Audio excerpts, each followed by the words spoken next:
It began with rumors. Whispers from campers, hikers, night shift park rangers.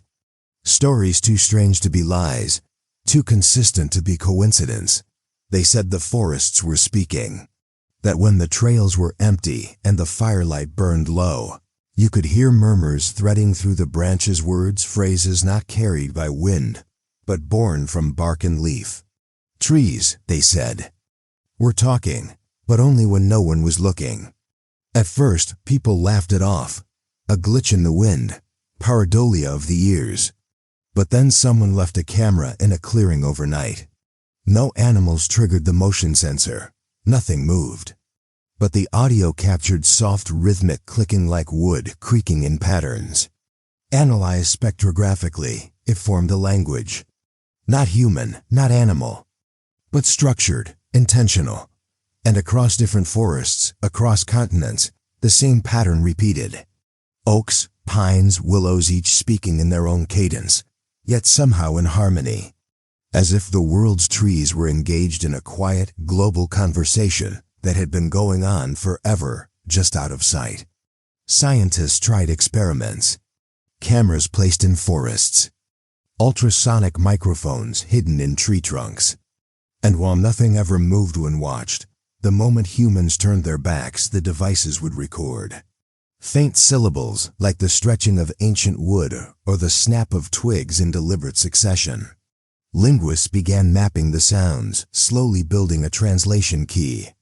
And once they decoded even a fraction of what the trees were saying, the world changed forever. Because the trees weren't just chatting about the weather or the soil. They were planning, meeting, organizing, conspiring. Against what? No one knew until someone played back a recording from a redwood grove in Northern California.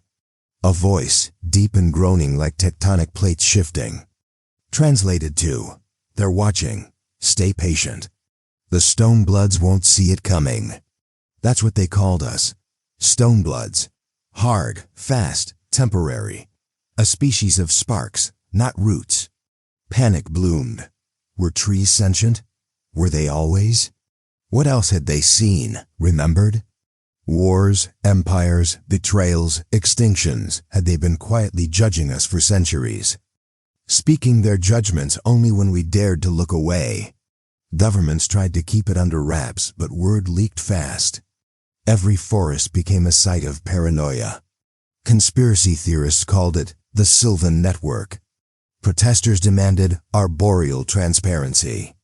Others, fearing betrayal, raised trees, claiming it was preemptive self-defense.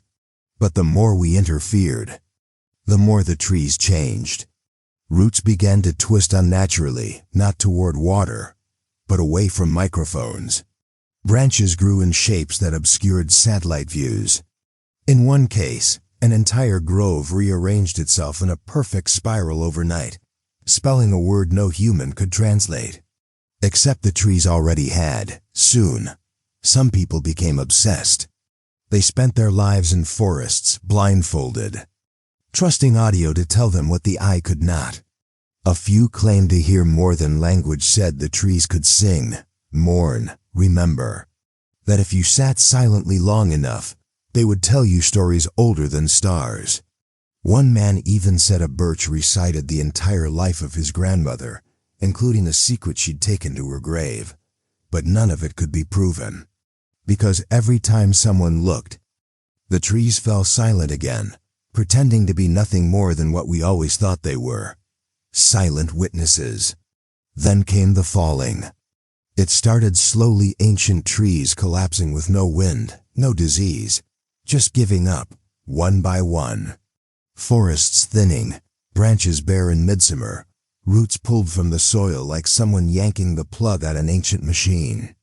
And every time, recordings captured the same phrase echoing through the woods before the final fall. "We were never yours."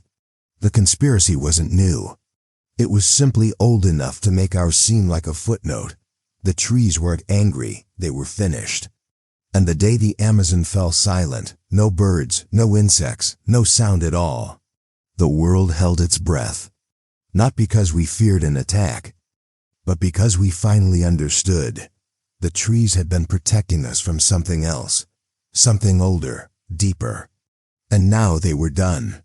So now, when we walk through forests, it feels different. The quiet is heavier, the stillness less innocent. Because somewhere out there, the trees are still talking, still listening, still conspiring. We just can't hear them until we look away.